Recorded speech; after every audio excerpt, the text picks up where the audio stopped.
Hey guys, what's up? Welcome back to Beer Geek Nation. I'm your host Chris. Thank you so much for joining me once again for another beer review on the beautiful outside. And today I'm doing something a little strange. This is actually a Magor.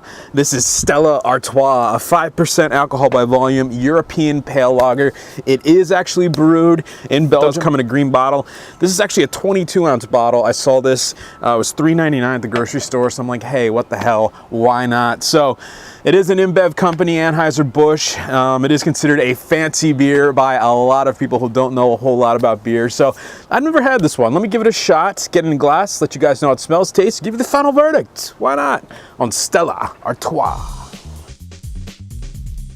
All right, guys, so the appearance on the Stella Artois, well, it's a really nice looking beer. It's got that, classic American adjunct lager, kind of a Czech Pils, golden yellow, piss yellow, crystal clear, big fluffy three-finger white head, dissipating pretty quickly, but there is some head lacing on there. As you can see in the video, tons of carbonation coming off the bottom of the glass, typical again to the, adjunct lager, Pilsner style. It's a Belgian Pilsner, so I would expect a lot of carbonation. It's a refreshing looking beer.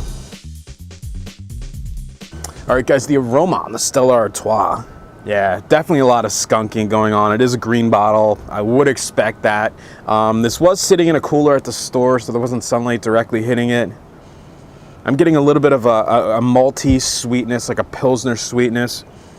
A touch of fruitiness, a little bit of it's almost like a wet cardboard type of smell, a graininess. Again, it smells like a typical Pilsner. It's actually got a lot of aromatics to it. It's not so much like an American adjunct lager. All right, guys, the taste on the Stella Artois. Cheers.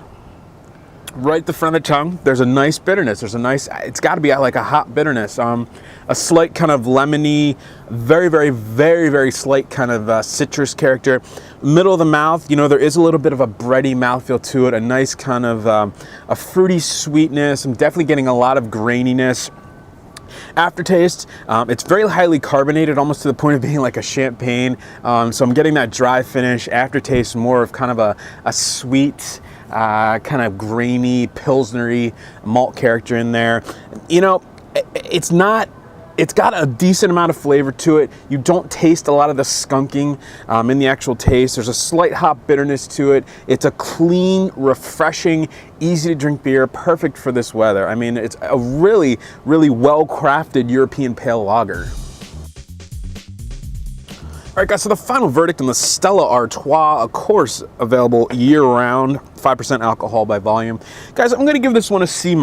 This isn't nearly as bad as I thought it was going to be, and I don't know if that's a proper thing to say in a review or not, but there's a decent amount of flavor to it. It reminds me a lot of like a European Pilsner, like a not-so-good version of a Pilsner or Quell or something like that. There's a slight hop bitterness to it, that slight kind of Pilsner sweet malt in there as well, but it's clean. There's no real off flavors in the actual taste. There's a little bit of skunkiness, but from a green bottle, I would expect that. It's cheap.